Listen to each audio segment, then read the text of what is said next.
শুভ সকাল বন্ধুরা। তো আজকে সকালবেলায় ঘুম থেকে উঠেই দেখছি মেঘলা ওয়েদার, ঠান্ডা বাতাস আর তার সঙ্গে বৃষ্টি পড়ছে। খুব ভালো লাগলো। কালকেই মদনমোহন ঠাকুরকে বলেছিলাম যে তুমি কি আমাদের উপরে রাগ করেছো যে আমাদের কুচবিহারে এরকম খরা যাচ্ছে, এত প্রচণ্ড গরম। তো যাই হোক, ঠাকুর আমার কথাটা শুনেছে। তো আজকে একটু ভালো লাগছে। কালকে অসহ্য গরম ছিল। তো যাই হোক বন্ধুরা, তোমাদেরকে সবার প্রথমে আজকে একটা কথা বলি, কি বলো তো, সেটা হচ্ছে আমি যে সকল টোটকাগুলো বলি সেগুলো কোনোটাই আমার স্বরচিত টোটকা বা টিপস না। এগুলো সব কিছুই আমি বইয়ে পড়ি, কারোর থেকে শুনি, বইয়ে পড়ি, বেশিরভাগ বইয়ের থেকে পড়ে পড়েই কিন্তু তোমাদেরকে বলি। এবং আমাদের সবখানে যারা এরকম বসে বসে এসব টিপস দেয় তারাও কিন্তু সকলে বই পড়েই দেয়। এই টিপস কখনো কারুর স্বরচিত হয় না। অনেকে আছে টিপস নিয়ে ট্রোল করে, তো তাতে কিছু যায় আসে না আমার। তো সবচেয়ে বড় কথা বলো তো, জীবনে আমাদের যেগুলো যেগুলো জিনিসের দরকার, মানে যারা মনে করো সোনার চামচ মুখে নিয়ে জন্মায়, জন্মের থেকেই লাক্সারি লাইফ, বিয়ের পরে লাক্সারি লাইফ, তাদের কথা তো একেবারে আলাদা।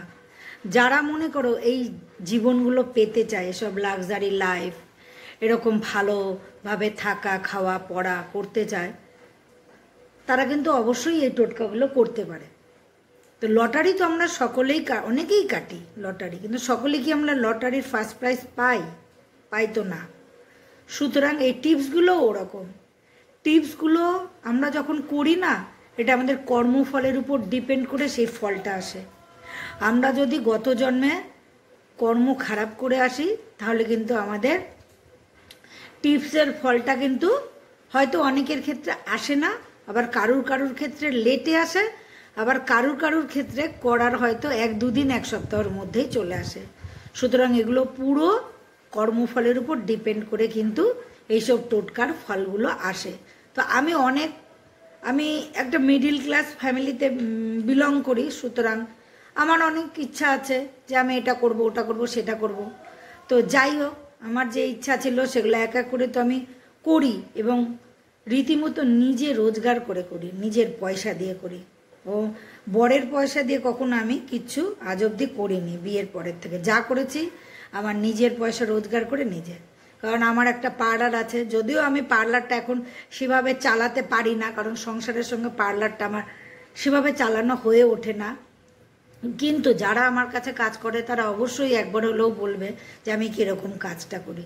তো যাই হোক, চলো আজকে তোমাদের জন্য নিয়ে এসেছি খুব সুন্দর একটা টিপস। দেখো, আমার এই টিপসগুলো তোমরা কে করবে না করবে সেটা তো একদম তোমাদের পার্সোনাল ব্যাপার, কিন্তু এই টিপসগুলো করলে যে একটা ভালো ফল পাওয়া যায় সেটা কিন্তু অবশ্যই আমি বুঝি দেখেই তোমাদেরকে বলি।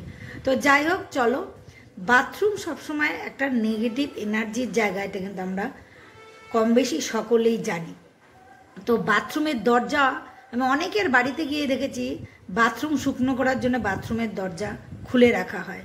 এটা কিন্তু বাস্তুশাস্ত্র মতে প্রচণ্ড একটা খারাপ জিনিস। কারণ ওই বাথরুম দিয়ে বলে বাথরুমে নাকি রাহুকেতুর বাসা, বিশেষ করে রাহুর বাসা।